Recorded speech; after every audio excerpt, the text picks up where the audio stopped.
This is a 35 plus 3-4 circuit race. This is the day after I did the crits in the last video, which I'll have a link up if you want to watch those.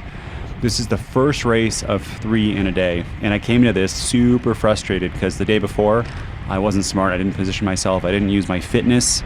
I just kind of sat in and had a bad result. So I was trying something different this time, Pete. But this is another learning video. Yeah, it's okay. That's what it's all about. Yep. I think ending your sprints the day before with having way too much left on the table, you really wanted to show something today, right? I uncorked it today, and it actually impacted my next 2 races. It's hard to race 3 races in a row or in a day. It's hard to race 5 races in a weekend too. It is. So jumping right into this circuit race, we're about 2 laps to go. It's interesting. This is another race where it's been more or less fairly easy the whole race, right?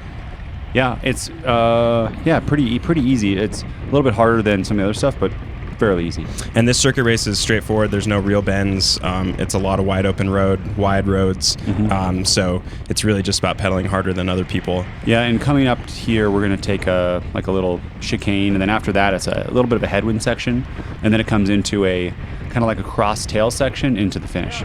And that cross tail section in the finish is important in this video. But one thing that everybody should think about is during your race, if it's hard the whole time, your lead out requires less effort overall. And if it's really slow, then your lead out effort has to be really hard and crisp to kind of shatter the group. So if it's an easy race like this one, short, hard lead out, right? Yeah, and so Jose, we talked about it, and he had already has his points for his Cat 2. And he won like the sprinter's jersey over the weekend. He's like, hey,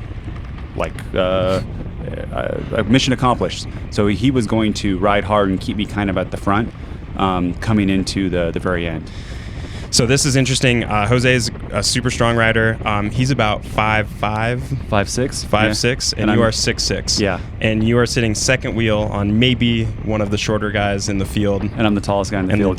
Guy in the field. And not that you're not working hard, but it is 7 minutes to go in the race.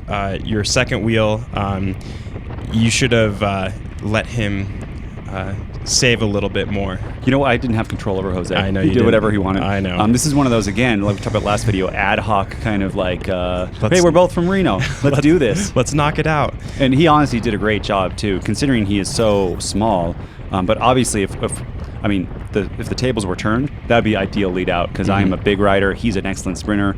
But he was helping me. Yes, exactly. And so for everybody else, always think about who your lead out guy is and who you are leading out. So that another good thing that Nate should have been thinking about is Jose is a super poppy, snappy rider. He has a huge sprint, not super long, where Nate has a nice long kind of high power sprint with less pop. I thought you were going to say mellow sprint, but not a lot of pop on me, yeah. Not a lot of pop. And so it's harder for a poppy rider to lead out a non-poppy rider than the other way around. So if you were leading out Jose, it would go really well. But this is it's harder on Nate to deal with Jose's acceleration. Yeah, and then this guy comes to the front. There's going to be like another lead out train that gets built, which this is the first time I've seen this in a 3-4 35, any race I've done, where it was a legit team like got together and did it. Yeah, and that's kind of nice at this race especially. People really care about this race. This is kind of a big deal in Northern California, and so a lot of teams focus their early season around this race, and so it's cool to see that in the Cat 3 races. So there's this little chicane into the finish, and I knew that I wanted to get to be first wheel coming into this, and that's what I was trying to, you'll see, I was trying to race into the end to be in the first wheel, and so that section before that is where it's that cross tailwind. Yeah, I think actually let's rewind back to that final chicane, because that's going to be really important in this race.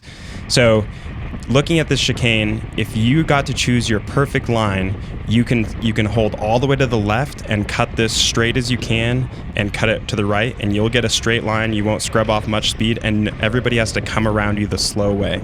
So it's really important to defend that left side of going into the chicane and then really straightening it off, and so someone has to it's too short to pass anybody in that section. So it's really defending your left side, and then as soon as you go through the chicane, defend your right side. Oh, yeah. Oh, that would have been great to know ahead of time. Foreshadowing. Well, at least, so we've got one lap to go now. Looks like they're about 5-minute laps. So you're still sitting right behind Jose, which is good, right? This is an easy mental place to be in. And so for different riders, you have to think about the strain of these lead outs. It's not always a physical strain. It takes a lot of mental strain to kind of fight for those wheels behind the lead out.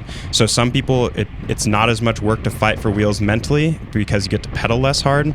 But for people who want that kind of relaxing ride in the lead out, it takes a little bit more power, but you don't really have to think about anything, right? You're just following wheels. That's right. And you have surplus power, so we're not worried about that.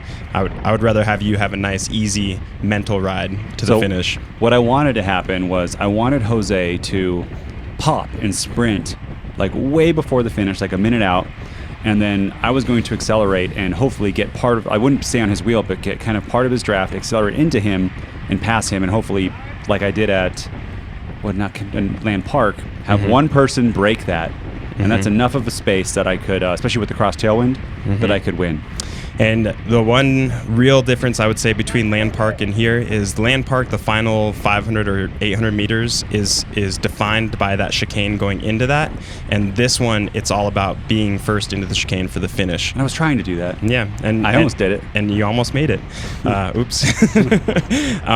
Yeah, and getting Jose to get to the front of the race in the final minute, I think is good. I maybe would have let someone else slot in front of me, like just one other guy who's really fighting for it, because having one guy to take 5 to 10 seconds, and really you want someone to slow down for a move like yours to work. Yeah. Jose going really, really hard, and then you going really, really hard. Everybody just has to keep the throttle on. If you let someone kind of back it off just a mile or two an hour, then you hit them. That's the big difference. That's the separator. The other thing that kind of countered this is you can see the Penn Velo guy, and I forget his name, but man, on all the races, you watch all the footage, and we'll have links below, and maybe we can put a little pop-up in the middle of this, but he follows me in all the races, and he's strong enough where my accelerations in my draft, he can stick to me.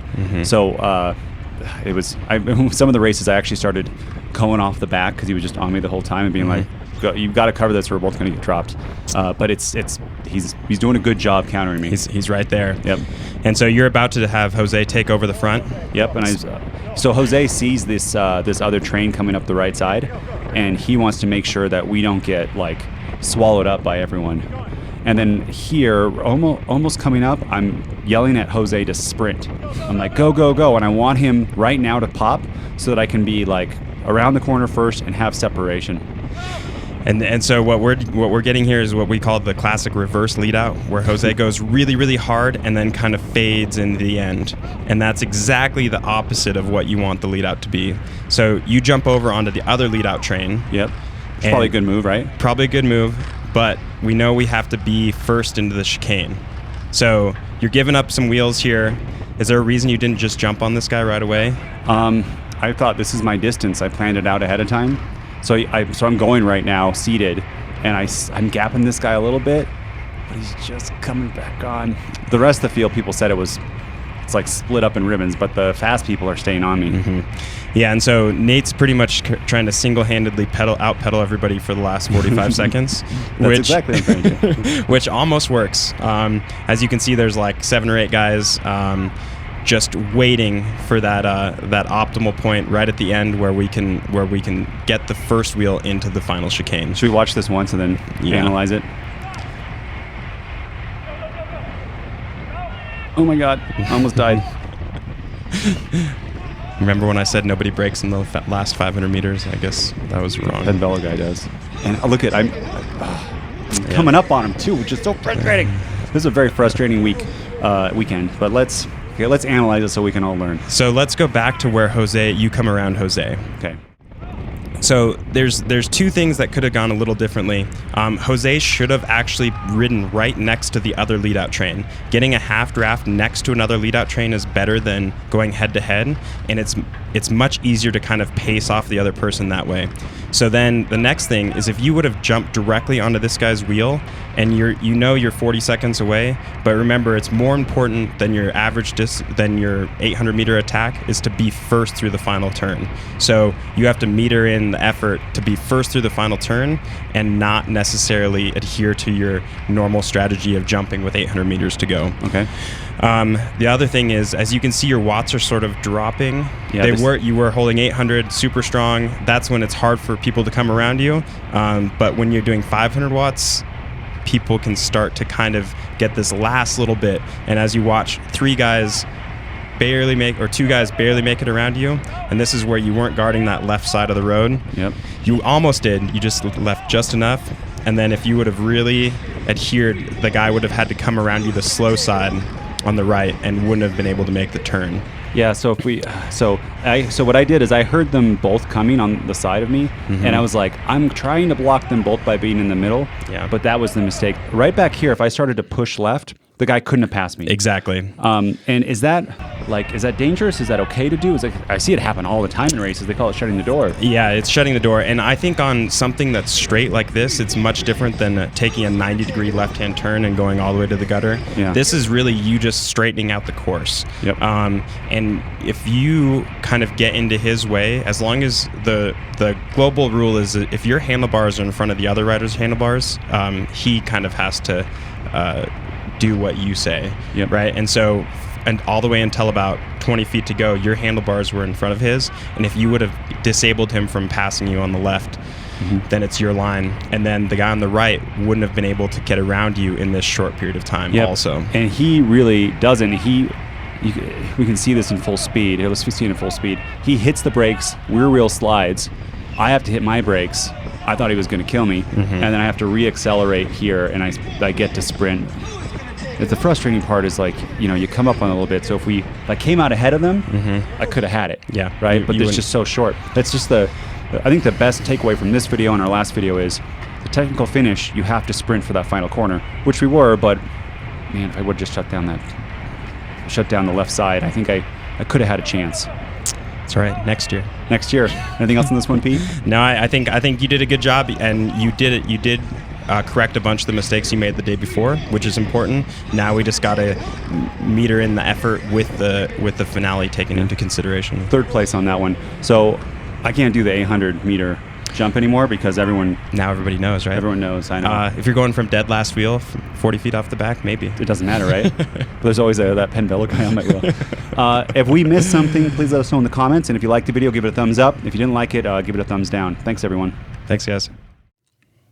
I'm Nate. And I'm Pete. If you like this video, make sure you give it a thumbs up. If you didn't like it, give it a thumbs down.